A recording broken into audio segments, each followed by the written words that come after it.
Ce webinaire est une grande première pour le Fleet and Mobility Managers Club, le FMMC, qui accueille régulièrement à Paris les gestionnaires de flottes d'entreprises, d'administrations et de collectivités territoriales pour débattre des thèmes qu'ils ont choisis. Les soirées que nous organisons leur permettent d'interroger des experts, mais elles sont aussi l'occasion d'échanges d'expériences. Les gestionnaires de flotte se retrouvent aussi à Connect Fleet pour 2 jours de conférences et de débats. La 2e édition de cette manifestation aura d'ailleurs lieu à Deauville les 29 et 30 novembre prochains. Aujourd'hui, les gestionnaires de flotte, vous avez aussi la parole puisque vous pouvez intervenir en direct en posant vos questions par message. Je vous promets que nous allons au moins essayer de vous répondre avec précision. En attendant, ce premier webinaire est consacré à la maintenance des véhicules. Même s'il est moins important que la VR, la valeur de revente ou de reprise, l'impact de l'entretien sur le TCO, le coût de possession, n'est pas négligeable, loin de là. Aussi est-il intéressant d'en réduire les coûts globaux. Alors, est-ce possible? La réponse à cette question dans une trentaine de minutes. Bonjour Philippe Blondel. Bonjour Marc. Et merci d'avoir accepté d'être notre premier invité. Alors, on entre dans le vif du sujet. Expert révision. Le terme peut d'ailleurs paraître un peu ringueur, révision, on parle plus maintenant de maintenance ou d'entretien. Expert révision chez Norauto. Qu'est-ce qui se cache sous cette appellation? Autrement dit, Philippe, qui êtes-vous et que faites-vous pour et chez Norauto? Alors, pour et chez Norauto, ça fait 35 ans que je suis chez Norauto. J'ai démarré ma carrière en magasin, j'ai d'ailleurs été 9 ans directeur de magasin. J'ai ensuite été 10 ans responsable d'atelier, donc je gérais une cinquantaine d'ateliers sur la France. Et depuis 12 ans maintenant, je suis responsable de marché atelier. Et donc, en fait, je gère les prestations ateliers, les nouvelles prestations, il faut faire vivre ces prestations. Et dans ces prestations ateliers, j'ai créé il y a 8 ans maintenant la révision. Puisqu'il y a une dizaine d'années, ou 10 ou 15 ans, il n'y avait pas de révision constructeur dans les centres auto. C'était pas très compliqué, puisque les entretiens, globalement, tous les véhicules s'entretenaient à peu près de la même façon. Les véhicules essence tous les 10 000 km, les véhicules diesel tous les 15 000 km. On était à peu près sur le même rythme pour tous les véhicules.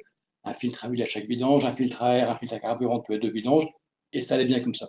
Et puis, dans les années un petit peu avant les années 2000, les constructeurs ont commencé à faire évoluer leur plan d'entretien. Il y avait des véhicules tous les 15 000, puis les 30 000, il y a eu ce qu'on appelle le long life, des véhicules où il fallait changer le filtre à carburant tous les 70 000, tous les 90 000 km, tous les 80 000 km. Enfin, il n'y avait plus rien d'homogène.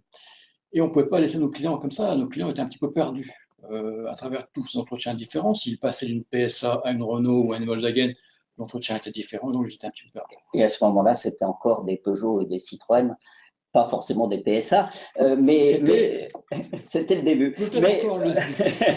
Et donc, vous avez initié ces programmes de révision.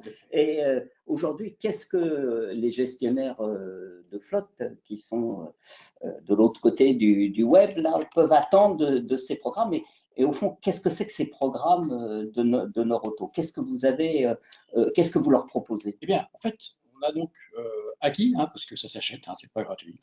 On achète les bases de données constructeurs. On achète aujourd'hui chez 47 constructeurs les bases de données des plans d'entretien. On a intégré tous ces plans d'entretien dans une grosse machine. Je ne vais pas vous expliquer techniquement comment ça fonctionne. Mais aujourd'hui, on est capable, avec un numéro de matriculation, donc on va connaître le type exact du véhicule, et on connaît exactement son plan d'entretien. On connaît son type d'huile exact. Ça, c'est important aujourd'hui, parce que les types d'huile, il y en a des multitudes maintenant. On connaît donc la fréquence de remplacement du filtre à air, du filtre à carburant, la boîte de vitesse automatique, si elle est équipée, etc. Et donc, à tout moment, on est en parfaite connaissance du plan d'entretien complet du véhicule. Donc, un véhicule, il peut être entretenu chez nous, comme il est entretenu dans le réseau constructeur. Alors justement, quel est l'avantage d'aller chez Norauto ou dans les centres auto? Est-ce que véritablement, il y a des différences? Autrement dit, ça serait plus logique finalement, et on l'entend dans les publicités, d'amener son véhicule là où il a été construit dans le réseau constructeur. En fait, vous nous dites aujourd'hui, écoutez, nous on fait mieux, peut-être même aussi bien, en tous les cas différemment, mais dans les règles. Exactement. C'est important aujourd'hui. pour un gestionnaire de parc, c'est que son véhicule soit parfaitement entretenu, comme le prévoit le constructeur. L'avantage de venir chez nous, alors il y en a plusieurs. Le premier que j'y vois, c'est vraiment en termes de tarifs, on en parlera un petit peu après, mais en termes de tarifs, effectivement, il y a un avantage. Un avantage également, c'est qu'un seul point, puisqu'on est multimarque, on a 47 marques dans nos bases de données, donc un gestionnaire de parc qui possède de différentes marques, ça lui évite de faire le tour des constructeurs, le tour des concessionnaires quand il faudrait entretenir le véhicule. On possède toutes les marques.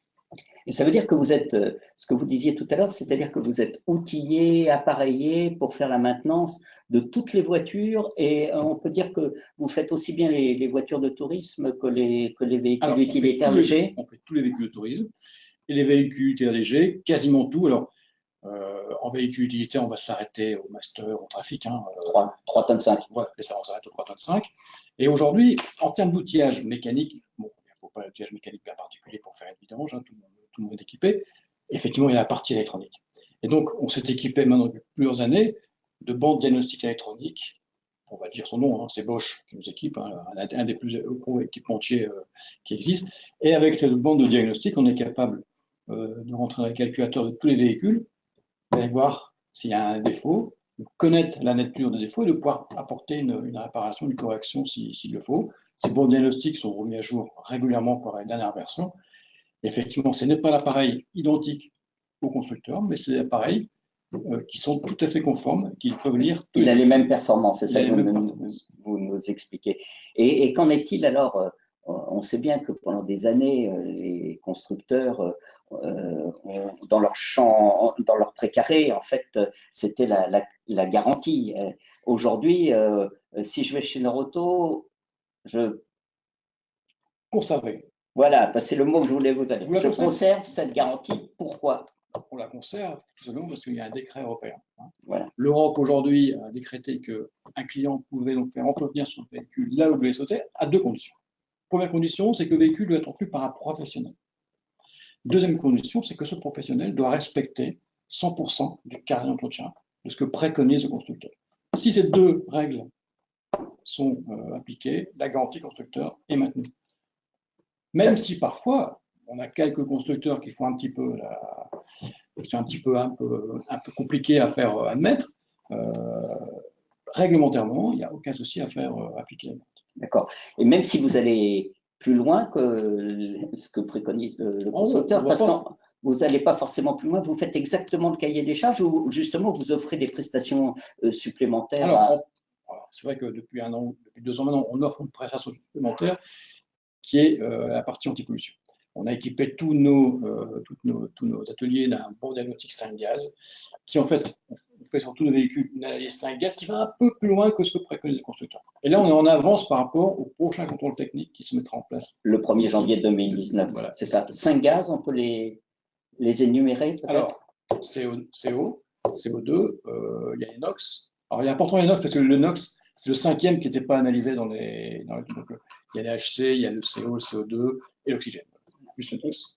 Et donc, aujourd'hui, vous avez pris un peu d'avance sur la législation, voilà. si je comprends bien. Et justement, les voitures, vous les préparez au contrôle technique si elles ont 4 ans ou ce qui est chez gestionnaire de flotte, ils ne gardent pas trop leur voiture, en tous les cas pour ce qui est des véhicules particuliers. Mais peut-être que pour les véhicules utilitaires un peu importants, les fourgons, vous avez un rôle plus important à jouer. Préparer un véhicule pour le contrôle technique, c'est très compliqué. Ça veut dire? C'est très compliqué parce qu'il faut du matériel spécifique. Un contrôle technique, il y a un banc de freinage, un banc d'amortisseur. Nos magasins, nos centres ne sont pas équipés de banc d'amortisseur ni banc de freinage, alors aucun sont autour. On est équipé de ce genre d'appareil. C'est des appareils qui coûtent très très cher, mais qui sont vraiment spécifiques au contrôle technique. Deuxième chose, c'est que le contrôle technique, beaucoup de points du contrôle technique sont comme des points subjectifs. On n'est pas sur une ampoule elle fonctionne ou elle ne fonctionne pas. Un point comme la corrosion d'un châssis, ça reste comme à l'appréciation d'un contrôleur technique. Et donc, si on faisait du pré-contrôle chez Neuroto, il y a très peu de chances pour qu'on soit exactement en adéquation. Dans les clous. Voilà, exactement. Puisque d'un contrôleur à un autre, il y a toujours une partie de subtilité, de différence. On n'a pas voulu aller sur ce marché du pré-contrôle technique. Alors, bien sûr, on peut faire des pré-contrôles sur des parties évident du véhicule. Mécanique. Voilà, mécanique, le freinage, l'éclairage, les pneumatiques, là c'est vraiment notre corps de métier. Mais c'est très important parce que dans le nouveau contrôle technique, finalement, il y a des tas de petites choses qui obligent, exactement, pas à l'immobilisation, on n'en est pas là, mais qui obligent à revenir au contrôle technique. L'immobilisation, si, l'immobilisation aussi, oui. Les contrôleurs techniques, maintenant, on a la possibilité d'immobiliser un véhicule le soir même, si le véhicule, par exemple, a un défaut, ce qu'on appelle défaut critique. Alors, voilà, le défaut critique, c'est vraiment des défauts très importants. Ah, oui, au magasin, on voit parfois arriver des voitures avec des pneus qui sont à la corde. Oui, ça, malheureusement, on en voit, ça arrive. Justement, avant de parler de prix, les pneumatiques, chez Norauto, vous avez aussi une politique de prix bas, voilà, d'accord, même si vous avez à peu près toutes les marques, je suppose, mais qu'est-ce que vous proposez aux gestionnaires de flotte qui viennent faire entretenir leur voiture chez eux pour ce qui est des pneumatiques? On a toutes les marques aujourd'hui. Ouais. Tous les grands manufacturiers sont présents chez Norauto. On parle de Michelin, Firestone, Pirelli, etc. Et on a également nos pneus à marque propre, les pneus Norauto Pré26, qui sont d'excellents rapports en qualité-prix pour un gestionnaire de parc. D'accord. Et vous pouvez les stocker quand on fait. Alors, ça, c'est pour les pneus, effectivement, les pneus été l'hiver. Beaucoup de gestionnaires de parc ont maintenant 2 trains de pneus, pour les véhicules, un pneu pour l'été, un pneu pour l'hiver. Et on a la possibilité. Même dans le nord de la France? Même dans le nord de la France, surtout d'ailleurs dans le nord de la France. Et on a la possibilité, on offre. Non, mais on parle toujours des Alpes. Oui, mais dans le nord aussi, quand on est du côté de Boulogne, on a des belles saisons aussi avec de la neige. Et donc on propose également ce qu'on appelle le tailleur hôtel. Donc on garde effectivement le pneumatique du client été pour l'hiver et inversement l'été. On a également un autre type de pneu qui de plus en plus commence à faire la part belle chez Norauto et ailleurs, c'est ce qu'on appelle le pneu 4 saisons.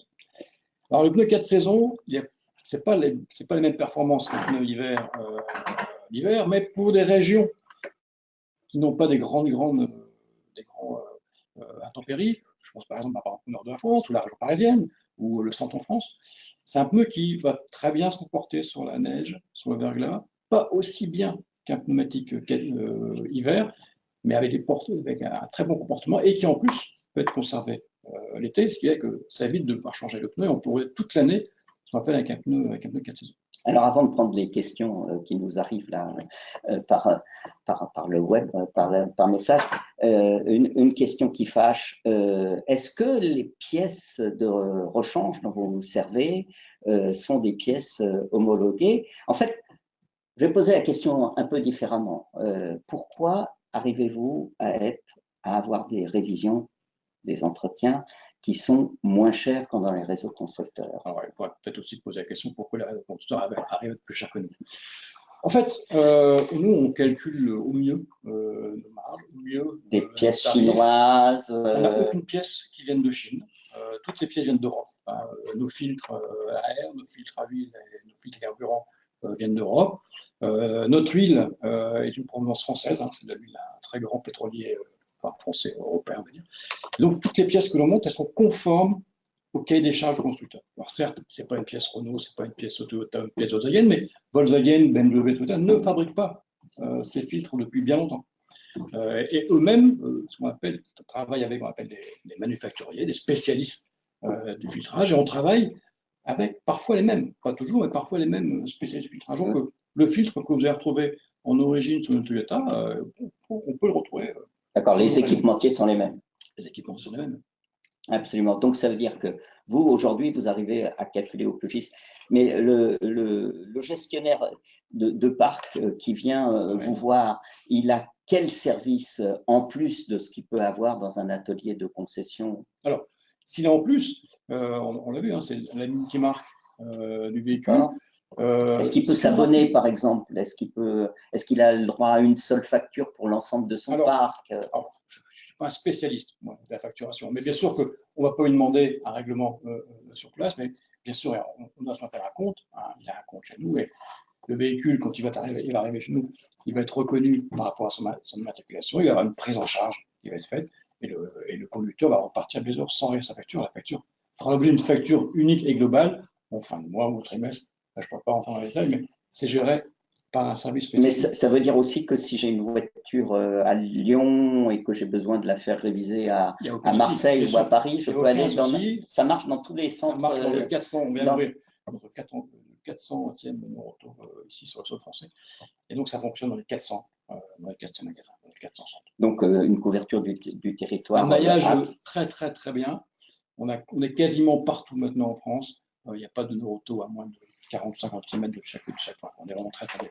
Alors, les questions que se posent visiblement les gestionnaires, c'est quand même de dire, est-ce que je vais être bien reçu? Est-ce que vous n'allez pas m'immobiliser mon véhicule ou mes véhicules pendant trop longtemps? Et est-ce que je peux avoir un véhicule de courtoisie le temps que vous fassiez… Alors, le véhicule de courtoisie, on ne peut pas garantir bien sûr systématiquement un véhicule de courtoisie. Tous les centres sont équipés de 1 à 2 véhicules de courtoisie, donc il y a toujours possibilité d'en avoir un en le réservant suffisamment longtemps en avance. Et c'est l'occasion de découvrir… C'est l'occasion de découvrir l'électrique aussi. L'électrique, puisque actuellement nos centres sont équipés en BMW i3, et donc c'est l'occasion de découvrir la BMW i3. Alors, l'avantage chez les Neuroauto aussi, c'est qu'on va donner un délai au conducteur et ce délai va être maintenu. Et pour une révision, on va conserver le véhicule entre 1h30, 2 heures ou 3 heures peut-être, mais rarement plus de 3 heures. Alors qu'en concession, parfois, pour faire une révision, parfois laisser le véhicule la journée.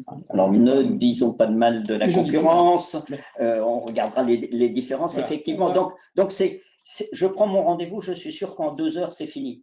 Et dites-moi, on est le 11 juin, les vacances approchent. Évidemment, je n'ai pas fait, enfin, mes collaborateurs n'ont pas fait les révisions, c'est ce qu'on nous demande là. Vous allez me prendre dans une concession aujourd'hui, c'est 3 semaines, c'est 1 mois, vous allez me prendre tout de suite? Alors, on est le 15 juin. On est le 15 juin, on va être clair, chez nous comme partout, à l'approche des mois d'été, on a une augmentation de la fréquence. Et effectivement, nos délais qui peuvent être de 3 à 4 jours peuvent un peu s'allonger actuellement. Dans les gros centres aujourd'hui, si vous allez à Vélizy par exemple, j'imagine que Vélizy pourra vous prendre d'ici une dizaine de jours, entre 1 semaine et 10 jours. Mais il y a des petits centres, plutôt en province, qui sont capables de vous prendre dans les 2 à 3 jours.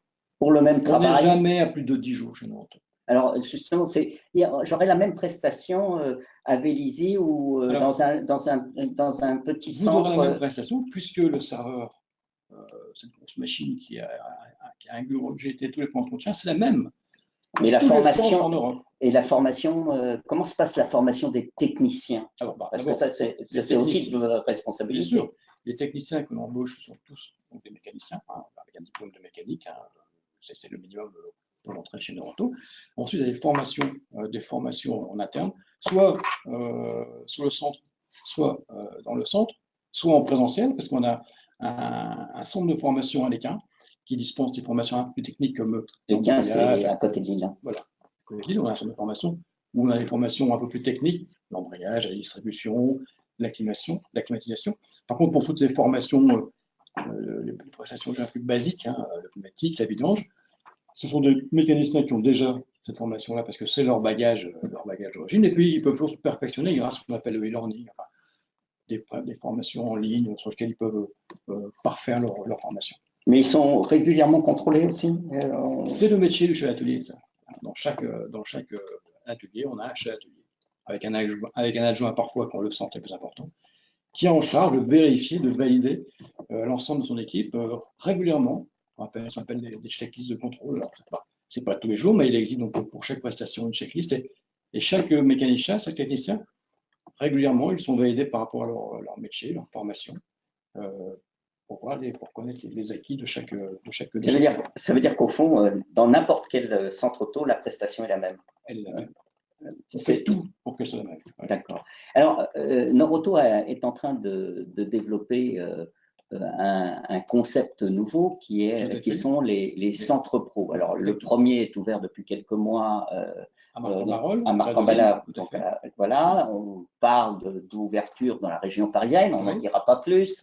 Mais pourquoi des centres auto et qu'est-ce qui s'y passe? Alors, ce sont vraiment des centres dédiés aux professionnels. C'est-à-dire? C'est-à-dire que, alors, déjà, on y trouve très peu de produits. C'est vraiment dédié à la maintenance du véhicule. Alors, bien sûr, on trouve quelques produits, des produits de grande consommation comme des ampoules, des balais essuie-glaces, etc. Mais la gamme produit est très très courte. C'est vraiment un endroit pour faire entretien des véhicules. D'ailleurs, on va y trouver des véhicules de prêt, des véhicules utilitaires. Bon, certes, pas forcément très gros, mais on doit avoir quelques trafics, comme ça. Donc on a des véhicules utilitaires. On a également dans ce stand des salles de réunion. Donc le professionnel ou une équipe de professionnels peut très bien décider de laisser 3-4 véhicules en maintenance. Pendant ce temps-là, il y a une salle de réunion qui leur est laissée à disposition pour pouvoir travailler. Il y a également des salles de coworking, s'ils veulent uniquement travailler avec des connexions Wi-Fi. Enfin, c'est vraiment dédié aux professionnels, avec bien sûr tout ce qu'on trouve dans un magasin classique, machine à café, etc. Mais vraiment dédié aux professionnels. Et les prestations sont les mêmes. Et les prix sont les mêmes. Alors, en termes de prix, tous les prix pour les flottes sont négociés par le flotte en fonction de la flotte. Donc, le prix, effectivement, est le même. Le prix de base est exactement le même qu'on va retrouver en magasin. Après, pour ce qui est de la négociation, ça se fait avec le gestionnaire de parc. D'accord. J'ai aussi une question un petit peu coquine, en fait. On a beaucoup parlé, on a l'impression que vous parlez que de thermique. Qu'est-ce qui se passe pour les hybrides rechargeables et l'électrique? Dans la base de véhicules, on a bien sûr intégré tous les derniers véhicules. On a des véhicules électriques et des véhicules hybrides. Le véhicule hybride, ça fait 15 ans qu'il existe avec la Primus. Alors, j'aurais dû prendre les chiffres. Plus que ça. Même plus que ça, vous avez raison. Les toutes premières sont sorties avant. J'aurais pu prendre des chiffres, mais on fait des centaines et des centaines de révisions tous les jours sur les Prius, également sur les Zoé, parce qu'on entretient également les Zoé. Alors, certes, les Zoé, il y a moins à faire, mais aujourd'hui, ces véhicules-là sont intégrés dans nos bases et on y travaille. On les fait comme véhicules.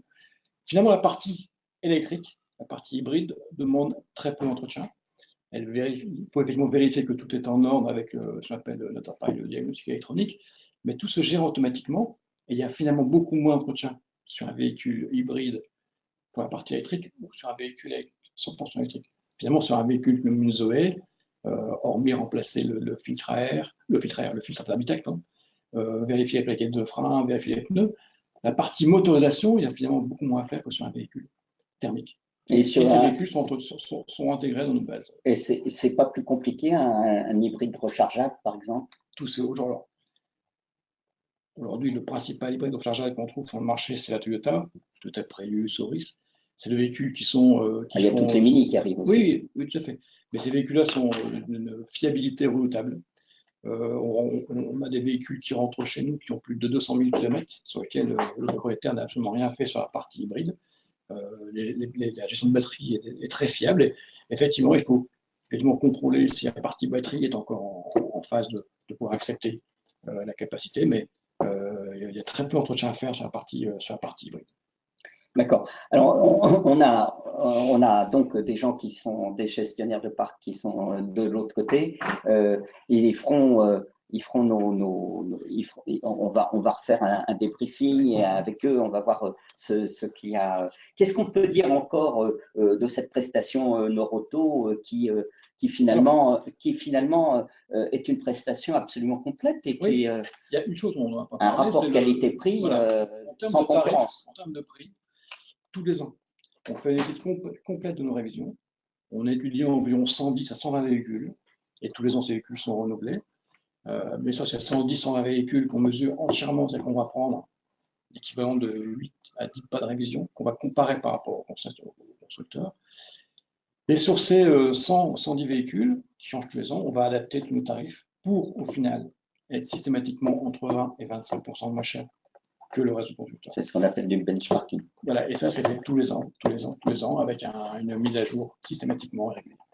C'est ce qui assure à nos clients d'avoir un prix avantageux et compétitif. Norauto, c'est aussi un centre de recherche et développement. Oui. En quoi votre expérience à vous, alors là, c'est plus, je m'adresse plus à Philippe qu'à Philippe Blondel. En quoi ce qui se passe dans ce centre de R&D vous intéresse, voire vous passionne? Alors, ce centre de R&D, on travaille sur les principalement de demain. Aujourd'hui, on est sur le véhicule thermique, hybride, mais demain, on sait très bien qu'on va aller sur les véhicules autonomes, au moins semi-autonomes, parce que le véhicule autonome, c'est quand même pas pour tout de suite, mais le véhicule semi-autonome, quand je dis semi-autonome, c'est pas vraiment le bon terme, mais c'est vous savez qu'en termes d'autonomie, on a 5 niveaux, hein, de 0 à 5, de 0 à 4. Et on est vraiment en autonomie à partir du niveau 2. Niveau 2, c'est on va pouvoir lâcher les commandes sur autoroute, par exemple. Mais pas les mains du volant. Mais pas les mains du volant. Voilà. Mais déjà, pouvoir laisser un véhicule rouler seul sur l'autoroute, il faut que le véhicule soit plein de technologies. Il y a des capteurs, des caméras, etc. Et bien sûr, si ces capteurs, ces caméras ne fonctionnent pas, ça va donc un petit peu perturber le véhicule. Et lors des révisions, il va falloir sans doute vérifier si ce fonctionnement, si ces capteurs, ces caméras sont en parfait état. Voire les recalibrer, si jamais le véhicule a heurté légèrement un poteau en se garant, on va avoir recalibré une caméra. On ne pourra pas sortir des véhicules de révision sans vérifier tout ce matériel. Et ça, c'est quand même tout beau, tout neuf, ça. Hein. Je veux dire, pour vous et pour vos techniciens. Et on ne pourra peut-être pas le faire dans tous les centres auto tout de suite. C'est bien ce que c'est notre service de R&D est en train de voir toutes les faisabilités de ce qui sera possible de faire demain. Mais il n'y a pas que ça. Hein. On est aussi sur, par exemple, de plus en plus de constructeurs aujourd'hui souhaitent, du bien ils souhaitent, mais c'est pas encore inscrit dans les carnets d'entretien, souhaitent qu'on remette la dernière version du programme du calculateur d'injection parce que la version qui a été chargée en usine n'était pas optimum. Alors aujourd'hui, il n'y a aucune obligation parce que aujourd'hui, quand on lit un carnet d'entretien, il n'y a aucun constructeur aujourd'hui qui impose la remise à jour du calculateur moteur, ABS, airbag.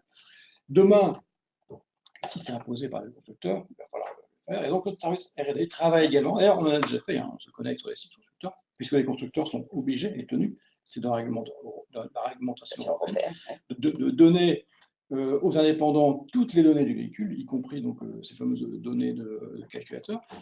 Et donc, demain, effectivement, on aura sans doute à remettre à jour des calculateurs moteurs et notre service R&D travaille également sur ces genres de prestations. Alors, dernière question, Philippe. Noroto a un certain nombre de partenaires. Je pense en particulier à tout ce qui concerne le vitrage. Oui. Ça, je le trouve aussi dans les centres auto où il faut que j'aille chez, pour ne pas le citer, Carglass. Aujourd'hui, effectivement, le partenaire pour le pare-brise, c'est Carglass, qu'on trouve dans tous les centres. Tous les centres travaillent ont un partenaire Carglass. Et on va trouver, c'est vrai, dans le centre Noroto Pro, d'autres partenaires. On va retrouver un partenaire spécifique sur les petites réparations de carrosserie, qui s'appelle Carméléon, et également un partenaire pour le décarrossage. Voilà, ça. Carméléon, c'est pour la remise en état de la carrosserie. Et ensuite, on a un partenaire également sur le nettoyage, pour tout ce qui est nettoyage intérieur et extérieur du véhicule, qui est possible de faire chez nous. Ce partenaire qui s'appelle? Alors, le partenaire pour le nettoyage, Sidéo. Voilà, bon, c'est bien d'avoir un petit peu d'assistance, comme ça on nous souffle un petit peu. Donc Sidéo pour le nettoyage et Carméléon pour la réparation. Voilà, bah, écoutez, il fallait qu'à un moment quelconque, je vous rappelle que c'était quand même une grande première pour nous. Pour ce qui est du club, eh bien, nous avons rendez-vous dès ce mercredi 13 juin pour une soirée qui aura pour thème les infrastructures de chargement des véhicules électriques. Alors, c'est un sujet complètement passionnant, ça soulève de nombreuses questions et nous avons rien de moins que 4 experts. Nous allons aussi, bien évidemment, mettre en ligne ces 30 minutes de webinaire. Donc, vous pourrez les regarder à nouveau, ceux qui ont eu la gentillesse de nous rejoindre ce matin depuis leur bureau, en fait. En tous les cas, merci encore, Philippe, d'être venu ce matin de Lille. Merci à la SNCF qui n'était pas en grève aujourd'hui, on ne le dit pas assez, je crois, hein, pour ce premier webinaire du Fit and Mobility Managers Club, et à vous tous qui nous avez suivis en direct depuis votre bureau. À très bientôt. Merci.